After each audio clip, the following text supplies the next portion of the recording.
Okay, हम लोग इस प्रोजेक्ट के अकॉर्डिंगली रिएक्ट रिडक्स भी सीख लेंगे और पेजिनेशन का कॉन्सेप्ट भी सीख लेंगे। इस पर ये रिएक्ट रिडक्स जो हम लोग रिडक्स यूज़ करेंगे तो उस पर रिडक्स थंक यूज़ करेंगे हम लोग, ठीक है। सारे का सारा कॉन्सेप्ट बेसिकली वो करना क्या है वो मैं दिखा देता हूँ। मान लो कि इसने इनिशियली देखो 20 पेजेस लोड करा, ठीक है, 20 कैट। जैसे ही मैं नीचे जाऊंगा ये ऑटोमेटिकली लोड करना स्टार्ट कर देगा नेक्स्ट डेटा। देखो जैसे 40 से 41 पर गया, अब देखो ऑटोमेटिकली सारे डेटा आ जाएंगे। अब मैं फिर दिखाता हूँ, देखना। जैसे ही 60 पे जाएंगे हम लोग, यहाँ पर जस्ट ना डाउन पर देखना, यहाँ पर जैसे 60 पर जाएंगे, जैसे 60 पर गया अब उसने डेटा लोड कर दिया। अब चलो, अब मैं फिर दिखाता हूँ एक बार। अब 79 पे गया, डेटा यहाँ नहीं है तो यहाँ देखो, यहाँ पर इस वाले हमारे स्क्रॉल हाइट पर जैसे ही मैं डाउन करता हूँ स्क्रॉल बार पर, डेटा ऑटोमेटिकली ऐड हो गया, ठीक है। तो इसी चीज को हमें अटेंड करना है, ठीक है। तो इसको हम कैसे अटेंड करेंगे, सबसे पहली बात, ठीक। तो हम लोग कोड पे जाते हैं, मैं डायरेक्टली कोड ही एक्सप्लेन करना चाहता हूँ मैं। तो सबसे पहले इंडेक्स और जेएस जो होता है हमारा।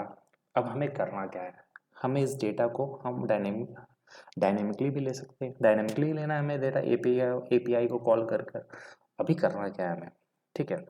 तो मैं इस पे लॉजिक लगा रहे हैं हम लोग, रिडक्स यूज़ करते हैं क्योंकि central store management system use करेंगे, क्योंकि रिडक्स एक सेंट्रल स्टोर मैनेजमेंट सिस्टम होता है। अब उस रिडक्स में हम रिडक्स यूज़ क्यों कर रहे हैं, इस हमें रिडक्स इसलिए यूज़ कर रहे हैं इसमें क्योंकि हमें एक सेंट्रल स्टोरेज सिस्टम चाहिए कि मान लो कि आज इस ऐप से इस ऐप पे डेटा मुझे चाहिए। अगर मैं दूसरे किसी कंपोनेंट से भी डेटा मैं लेना चाहूँ तो मुझे प्रॉप डीलिंग वाला कॉन्सेप्ट वो सब नहीं करना, यूज़ करना पड़ेगा। तो मैंने रिडक्स यूज़ करा। तो सबसे पहले हमें रिक्वायरमेंट क्या चाहिए, एक डेटा चाहिए।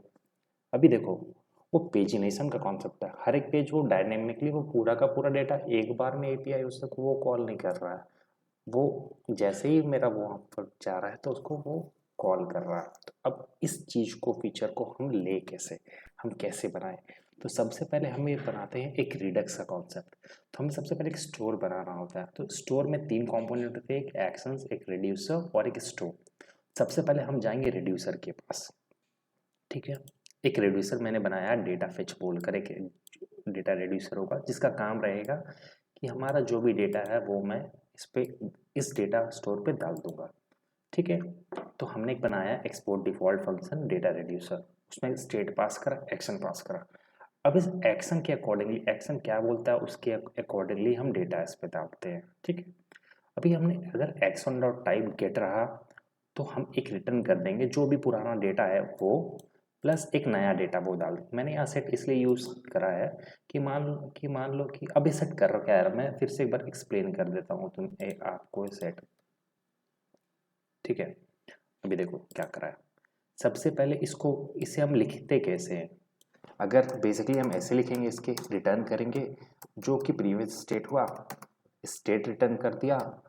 और मुझे क्या रिटर्न करना है, सॉरी, यहाँ पर रिटर्न होगा, ठीक है। स्टेट रिटर्न करा और जो एक्शन डॉट पेलोड पर जो भी डेटा आएगा उसे मुझे रेंडर कराना है, यही करना है। बट अब मैं क्या कर रहा हूँ, अब मैं बोलता हूँ कि इसको ना एक न्यू सेट पे डाल देता हूँ कि मान लो कि वो डेटा फिर से रेंडर ना हो, इसलिए एक न्यू सेट पे डाल दिया। ये न्यू सेट क्या किया, इसने एक अरे मुझे रिटर्न करा। अब मैं तो ऐसे डायरेक्टली अरे नहीं भेजूंगा, तो इस अरे को भी मैं डिस्ट्रक्चर कर लेता हूँ, ठीक है। देखो बस यही करना है मुझे और कुछ नहीं, ठीक है। देखो सेम है, सेम है, चलो ठीक है। ये एल्स का कंडीशन हो गया। अब मैं क्या कर रहा हूँ, मुझे एक देखो, अब मुझे एपीआई, आप देखो कि मेरा एपीआई कैसा है मेरा। इस एपीआई पे गौर करते हैं, इस एपीआई पे, ठीक है। एक्चुअली ये एपीआई है ऐसा, अगर आप पूरा एपीआई देखोगे, एपीआई प्लस क्वेरी पैरामीटर्स मैंने यहाँ लिखा है, देखो टोटल एपीआई क्या, ये मेरा बेस एपीआई है। अब उस पे क्वेरी पैरामीटर्स है, वो बोलता है पेज, पेज पर पेज। ये बोलता है कि पर पेज में कितना डेटा चाहिए, मैं कह रहा हूँ मुझे पर पेज में 20 डेटा चाहिए। अब जैसे जैसे मैं इसका इस पेज को चेंज करते जाऊँगा तो वो डेटा वो हर बार वो नेक्स्ट लोड होते रहेगा। जैसे मैंने अगर मान लो कि पेज की वैल्यू 1 है तो मुझे 1 से लेकर 20 तक का डेटा वो देगा। अगर मान लो पेज की वैल्यू 2 है तो मुझे 21 से लेकर 40 तक का डेटा देगा। अगर पेज की वैल्यू 3 है तो मुझे 41 से लेकर 60 का डेटा देगा। ऐसे में जो इंक्रीमेंट करना है। तो अब हमें क्या पता चला कि मुझे यहाँ पर एक पेज के लिए भी मुझे एक स्टोरेज सिस्टम चाहिए या तो, ठीक है। तो मैंने इसे भी रिडक्स से ही यूज़ करा। मैंने अब इसके लिए क्या रिड्यूसर लिखोगे आप, देखो लिमिट के लिए रिड्यूसर लिखा, इससे मैंने लिख दिया, इसमें भी ये same function limit reducer state initial state. अब जो एक्शन है, एक्शन डॉट अगर केस इंक्रीजिंग है तो रिटर्न क्या करेगा, जो भी प्रीवियस स्टेज है उससे प्लस कर वो रिटर्न कर देगा मुझे, ठीक है। नहीं तो फिर डिफॉल्ट केस तो यही है ये हमारा। तो अब और एक एक्शंस क्या है, अब देखो बेसिकली जो ऑपरेशन परफॉर्म हो रहा है डेटाबेस का वो कहाँ हो रहा है, मेरे एक्शंस पे ही हो रहा है। तो एक्शंस पे जाते हैं, इस फंक्शन को जब भी कॉल करेगा, इफ देखो यहाँ पर हम डायरेक्टली ऑब्जेक्ट रिटर्न नहीं कर सकते क्योंकि हमें यहाँ पर क्या रिटर्न करना है, एक एसिंक्रोनस फंक्शन। तो अगर रिडक्स स्टोर यूज़ कर रहे हैं तो आप डायरेक्टली आप ऑब्जेक्ट भेजने की जगह जैसे हम डिस्पैच में करके भेजते हैं तो उसकी बजाय यहाँ पर ऑब्जेक्ट भेजने के बजाय हम एक फंक्शन भेजते हैं। ये रिडक्स का लॉजिक है। तो जो फिर भी मैं बता देता हूँ कि जब ही ये एक्शन कॉल होगा तो यहाँ से एक एसिंक्रोनस फंक्शन है, क्योंकि एसिंक फंक्शन है तो ए जाएगा, उसके बाद ए डिस्पैच करेगा, ठीक है। अब हमने करना कैसे है, हम इंडेक्स पे जाते हैं। सबसे पहले हमें क्या चाहिए होता है कि वो जो स्टोर हमने बनाया है उसको पूरे के पूरे एप्लीकेशन के अराउंड रैप कर दे। तो एप्लीकेशन तो प्रोवाइडर को मैंने कहाँ से लेना, ये प्रोवाइडर कहाँ से लेना, देखो रिएक्ट रिडक्स से लेना होता है प्रोवाइडर, ठीक है। और जो स्टोर होता है वो स्टोर हम कहाँ से लेते, ये स्टोर कहाँ से, जो हमने वहाँ डिफाइन करा है, ठीक है। अब सबसे पहले स्टोर बताता हूँ। अभी स्टोर को क्या कॉन्फ़िगर करना है, तो बहुत सारे वे हैं। इस वे से जो कॉन्फ़िगर स्टोर वे है ये हमें Redux JS tool kit provide करता है। इसमें क्या हमें कम कोड लिखना पड़ता है, तो कॉन्फ़िगर को हम लेते हैं रिडक्स जेएस टूल किट से, ठीक है। तो बेसिक सा सिंटैक्स है, कौन स्टोर लिखो, कॉन्फ़िगर स्टोर लिखो और रिड्यूसर के अंदर लिख दो यहाँ पर जितने भी आपके रिड्यूसर्स है वो आपको यहाँ डिफाइन कर देने, जितने भी आपके रिड्यूसर है, ठीक है। ये हमारा स्टोर का कॉन्सेप्ट हो गया। अब हम जाते हैं कहाँ, ऐप डॉट जे एस पर, ये आपके इंडेक्स डॉट जे एस पर। तो हमें रैप अराउंड करना है तो हमने प्रोवाइडर को लेना है। प्रोवाइडर हमें कहाँ से मिलेगा, ये रिएक्ट रिडक्स प्रोवाइड करता है। और react Redux at the rate जो टूल किट है वो क्या प्रोवाइड करता है, क्रिएट स्टोर प्रोवाइड करता है हमें। तो रिएक्ट रिडक्स बेसिक है। तो प्रोवाइडर ले लिया हमने, कहाँ से उठाया, से रिएक्ट रिडक्स। अब प्रोवाइडर में मुझे स्टोर दे देना है, स्टोर पैरामीटर देकर जो स्टोर को मैंने पास कर दिया। इसके मतलब क्या हुआ, मैंने पूरा का पूरा एप्लीकेशन में स्टोर को वो एक्सेस कर सकता है। अब इंडेक्स ने किसे बुलाया, ऐप को बुलाया, ये ऐप के पास गया, ठीक है। अब यहाँ पर हम लोग ये देखते हैं, एक H1 टैग लिया जो वहाँ दिखा रहा था मुझे, तो मैं दिखाता हूँ आपको। तो ठीक है, देखो अभी हमें क्या करना है, इस बटन के क्लिक पर मुझे ऐड डेटा करना है, ठीक है, समझ गए। इस बटन के क्लिक पर मुझे ऐड डेटा करना है। अब मैं कैसे कर रहा हूँ वो सब हम देखते हैं अभी, ठीक है। अभी देखो सबसे पहले मैंने क्या किया, क्लिक करा ऐड डेटा, तो वो ऐड डेटा ऐड हो गया हमारा, ठीक है। अभी तो सिंपल सी बात है, जब भी मैं डेटा क्लिक करूँगा तो ऐड होगा। अब वो डिस्पैच कैसे हो रहा है एक्शंस वो हम देखते हैं। देखो यहाँ बटन है क्लिक, इस क्लिक पर मैंने एक इवेंट लगाया है डिस्पैच। अब देखो हाँ, अच्छा सबसे पहले हमने जो क्या स्टोर को एक्सेस करना है, तो उसके लिए हमारे पास दो हुक रिएक्ट रिडक्स प्रोवाइड करता है, ठीक है। Use selector, use dispatch. Use selector क्या करता है, इस स्टोर को एक्सेस ले लेता है। अभी देखो हमें इसमें क्या डेटा एक्सेस चाहिए था, ठीक है। तो हमने क्या करा, डेटा यूज सेलेक्टर करा, यूज सेलेक्टर बोला कि मुझे भाई स्टोर चाहिए, तो स्टेट लिख लिया। अगर आप स्टोर भी लिखोगे तो यही बात है कि वो स्टोर को सब्सक्राइब कर रहा है। अब रिटर्न क्या करना है मुझे, स्टेट डॉट डेटा रिड्यूसर। क्यों, अब हम लोग जाते हैं यहाँ के स्टोर पर जाते हैं। देखो स्टोर को मिल गया स्टेट डॉट डेटा रिड्यूसर, जैसे ही मैंने डेटा रिड्यूसर मिला जो भी डेटा है वो मुझे हमें मिल गया, ठीक है, ठीक है, सॉरी। अब उसके बाद हम जाते हैं कहाँ, डॉट.js पर, ठीक है। जब भी हमें इस अच्छा, अब एक डिस्पैचर चाहिए होता है, हमें पता है कि एक डिस्पैचर भी चाहिए। ये रहा हमारा डिस्पैचर। जैसे ही डिस्पैचर को बोलते हैं यूज डिस्पैचर, ये हुक है, इसके अंदर आप जो भी पैरामीटर पास करोगे वो डिस्पैच एक्शंस को कॉल करेगा, ठीक है। तो सबसे पहले हम डेटा ऐड कैसे करने हैं वो वाला कॉन्सेप्ट खींचते हैं, और एक पेज वाला भी कॉन्सेप्ट हमें याद है, क्योंकि पेज हमें बढ़ाना पड़ेगा पेज, तभी जाके हमें डेटा मिलेगा, तो नेक्स्ट पेज के लिए स्क्रॉल वाली फंक्शंस भी ऐड करेंगे हम, ठीक है, उसमें कोई दिक्कत नहीं है। तो आपको मैं ना स्क्रॉल वाली फंक्शन ही पहले गेट देखो चेकआउट करते हैं मेन पे, ठीक है, हम मेन पर आ गए।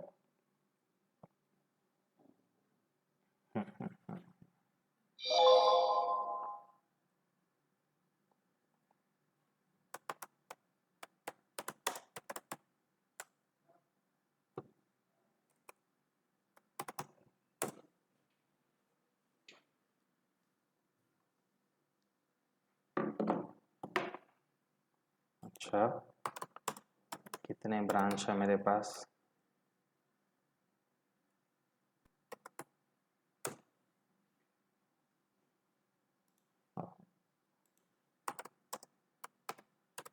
गेट ब्रांच में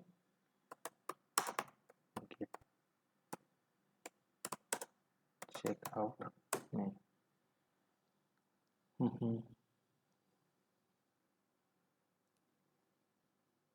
ओके, तो अभी इसमें गेट स्टैश कर देते हैं, ठीक है, चेकआउट मेन कर दिया, ठीक है।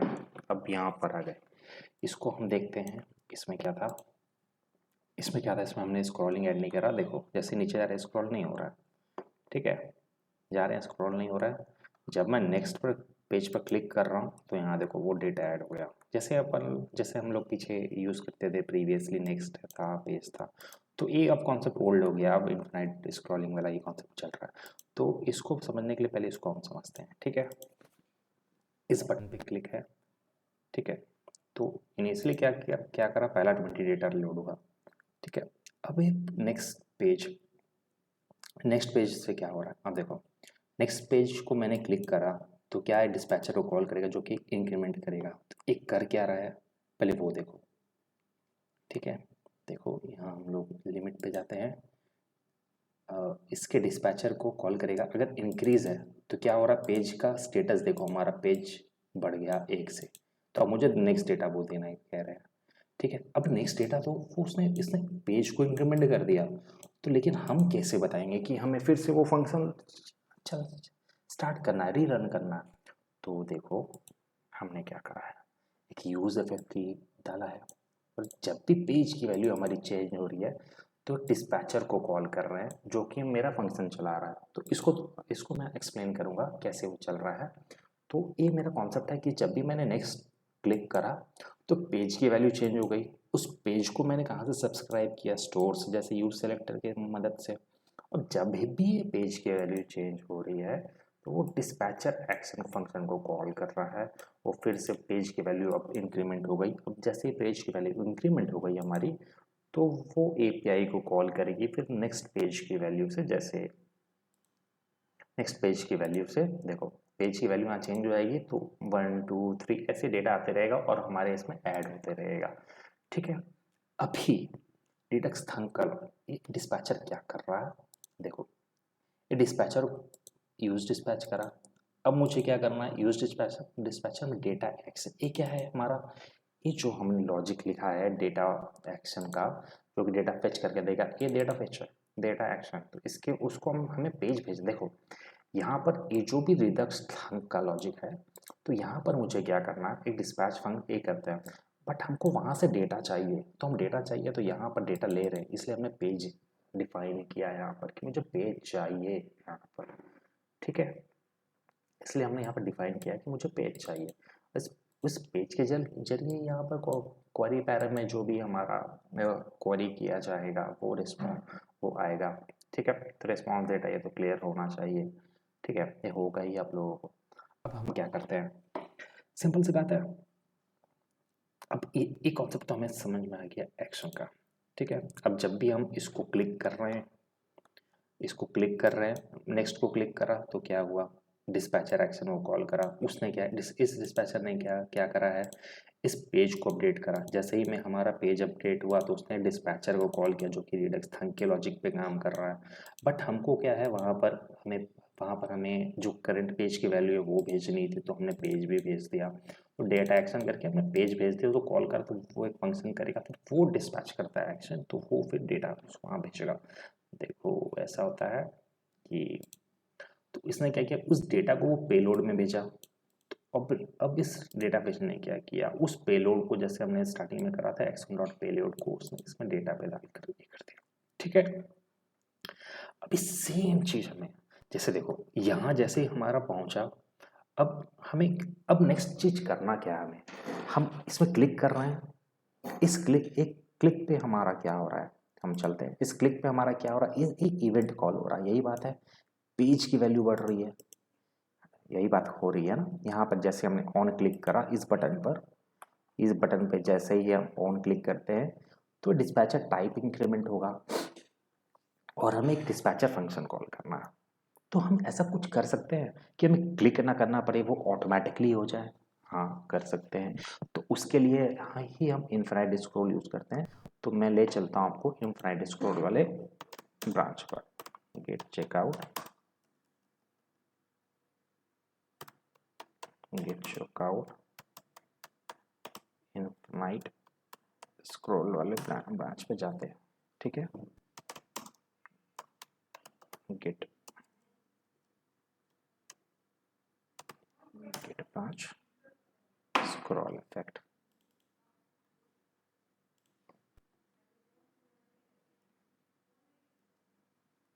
स्क्रॉल इफेक्ट इस ब्रांच पे आ रहा है। यहाँ हमने ज़्यादा बहुत चेंज नहीं करा है, ठीक है।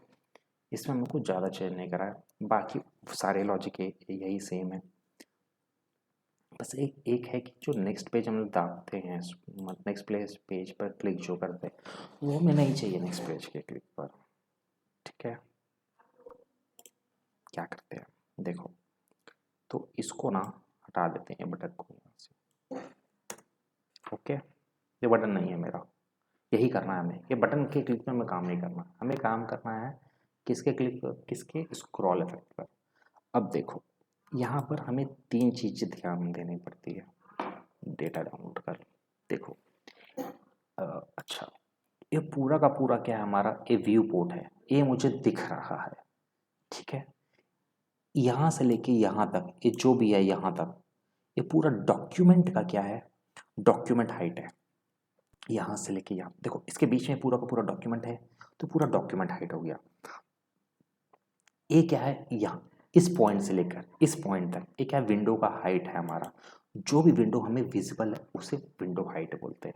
अब डॉक्यूमेंट की क्या वैल्यू हो गई, यहाँ से लेके यहाँ तक। और एक पैरामीटर होता है स्क्रॉल टॉप।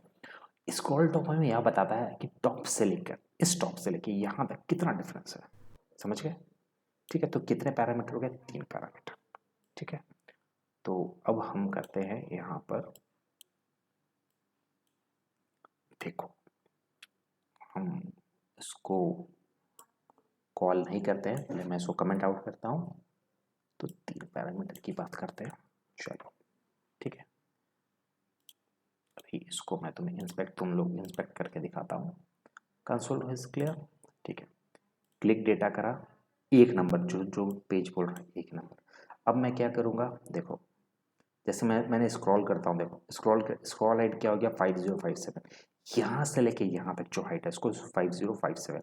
हर एक स्क्रॉल पर वो हाइट तो अभी सेम ही है, देखो वो हाइट सेम ही है 5057 स्क्रॉल हाइट। अभी स्क्रॉल टॉप देखना, तो स्क्रॉल टॉप में कैसा चेंज होता है, ये 99 था। जब यहाँ जाऊँगा देखो, फिर क्लियर करता हूँ, ठीक है। क्लिक डाटा के बाद देखो यहाँ अभी क्या 99 पर है।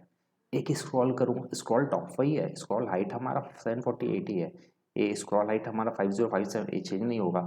देखो 5057 ही है। अब क्या हो गया, 99 से 100 हो गया। फिर एक बढ़ाता हूँ, देखो 300 हो गया, ठीक है। हर एक स्क्रॉल पर स्क्रॉल से कितना 300 पिक्सल आ गया।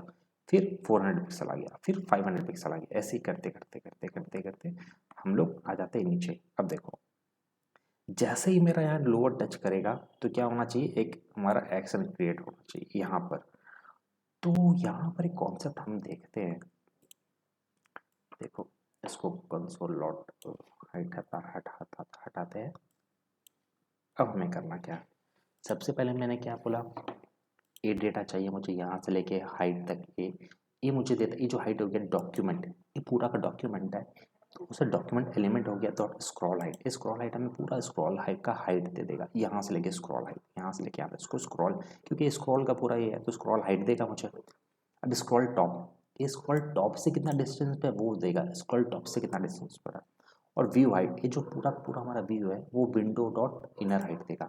अब हमें ये कब पता चलेगा कि ये यहाँ पहुँच गया, लास्ट मोमेंट पे पहुँच गया, कब पता चल रहा है, देखो देखा उसमें फिर से पेज 2 हो गया अब, ठीक है। ये हमें कब पता चलेगा, ये हमें तब पता चलेगा जब हमारा व्यू हाइट प्लस और जो टॉप है वो इसके बराबर, इससे और उसका +1 इसके बराबर आना चाहिए, ठीक है। ये व्यू हाइट, ये जो व्यू हाइट है ए प्लस टॉप से जितना डिफरेंस है वो, क्योंकि ए व्यू हाइट है, अब जो ऊपर चला गया वो तो टॉप, देखो ये पूरा व्यू हाइट मिल गया मुझे, ये जो ये पूरा का पूरा व्यू हाइट हो गया, इसको मान लो कि ये व्यू हाइट है हमारा। और ये क्या हो गया, यहाँ से लेके यहाँ तक स्क्रॉल टॉप हो गया, ए हाइट स्क्रॉल टॉप और ए, और इसे +1 जैसे ही इसमें टच कर गया मतलब हम लोग यहाँ पर हमने हमारा स्क्रॉल बार वो नीचे आ गया, उस पर मुझे एक्शन करना है। तो क्या करते हैं, उस पर ही हमने डिस्पैचर को एक कॉल कर दिया, कुछ करा कुछ नहीं, बस वही करना था। इसको करने के लिए हम क्या करते हैं, देखो ठीक है, वो एक कॉन्सेप्ट हो गया। अब यूज इफेक्ट यूज करते हैं, जब भी हमारा कंपोनेंट लोड होगा उसके window dot add event listener, window पर एक इवेंट लिस्नर लगाएंगे, इसका नाम होगा स्क्रॉल, और उसमें हमने फंक्शन ऐड कर दिया हैंडल स्क्रॉल। तो ये क्या करेगा, ये हैंडल स्क्रॉल का फंक्शन हो गया, फंक्शन हैंडल स्क्रॉल। सबसे पहले हमने क्या डॉक्यूमेंट का जो हाइट है वो ले लिया, पूरा का पूरा डॉक्यूमेंट का हाइट। अब स्क्रॉल टॉप, डॉक्यूमेंट हाइट तो समझ गए क्या है, वो पूरा का पूरा स्क्रॉल टू स्क्रॉल बार जहाँ पर वो नेविगेट कर सकता है। फिर स्क्रॉल टॉप ले लिया, स्क्रॉल बार का जो टॉप है वो अपने टॉप से कितना पिक्सल है वो दे देगा व्यू हाइट। जैसे ही इन दोनों का सम, हमारा स्क्रॉल टॉप और व्यू हाइट का सम, इसके, और देखो view height plus scroll top +1 का जो हाइट इक्वल टू हाइट हो गया, तो मतलब हमने वहाँ पहुँच गए। तो वहाँ पहुँच गए तो पहले हम क्या कर रहे थे, नेक्स्ट के बटन में क्लिक कर रहे थे, अब हमें डिस्पैचर को कॉल कर देना। बट भाई डिस्पैचर को कॉल कर दिया, डिस्पैचर को कॉल कर दिया तो वो ऑटोमेटिकली वो सारे हो जाएगा। अभी यहाँ पर एक हमें ध्यान रखना होगा कि रिटर्न फंक्शन एक क्लीनअप फंक्शन होगा, जब भी अगर देंगे तो क्लीनअप फंक्शन देना पड़ेगा। अगर मान लो कि हमने यहाँ पर क्लीनअप फंक्शन नहीं डाला तो हमारा स्क्रॉल देखो कैसे होगा, जैसे देखो हमने क्लिक डाटा करा, पहला डेटा मिला, देखो 2 से 3 हो गया, हमें वो देखो अब देखना है यहाँ पर, जैसे ही हमारा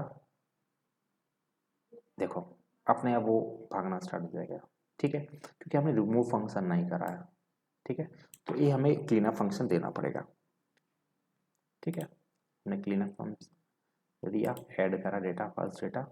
अब देखो जैसे ही हम, अब देखो बस 2 ही बढ़ा, पेज नंबर 2 हो गया, जैसे यहाँ आए देखो पेज नंबर 3 हुआ, जैसे यहाँ आए पेज नंबर 4 हुआ, जैसे यहाँ आए पेज नंबर 5 हुआ, ठीक है।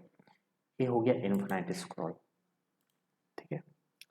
अभी डेटा सेम है, कुछ चीज़ सुने हम, सबसे पहले क्या हो गया, बेसिक कॉन्सेप्ट, सबसे पहले रिडक्स बनाना, कंपोनेंट में एक रिडक्स का फोल्डर बनाना है, ठीक है। उस रिडक्स फोल्डर में एक्शन का फोल्डर, रेड्यूसर का फोल्डर, स्टोर का फोल्डर।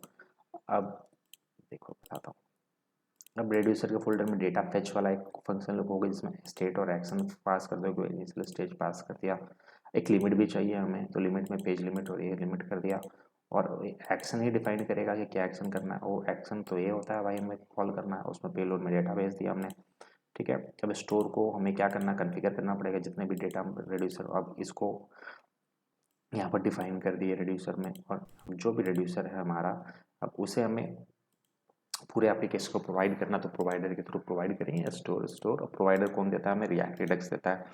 अभी app.js पे आ गए। तो अभी हमें पूरा का वो अभी जो हमने स्टोर को एक्सेस करना है तो दो चीज़ होता है, यूज सेलेक्टर, उस पर जो एक्शन करना है तो वो यूज डिस्पैच से यूज़ करेंगे। जो दोनों हुक है वो कौन प्रोवाइड करता है? हमें रिएक्ट रेडिक्स प्रोवाइड करता है, याद रखने का है, ठीक है।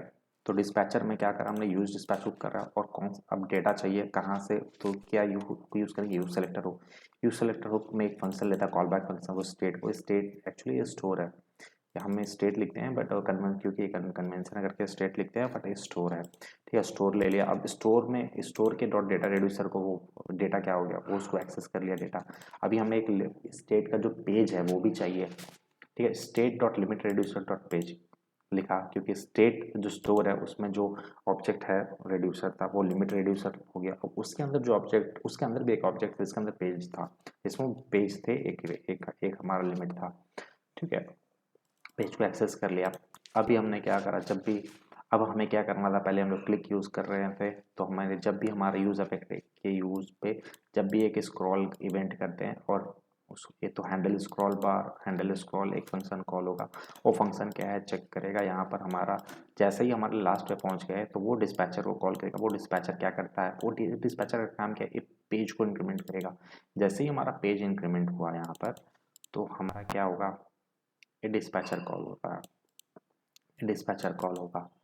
फिर वही सेम ही डेटा एक्शन पेज को वही डिस्पैच करना है, सेम ही है। और भाई अगर वीडियो हेल्पफुल लगा हो तो भाई थैंक्स बोलता हूँ, बाकी कुछ नहीं चाहिए, ठीक है।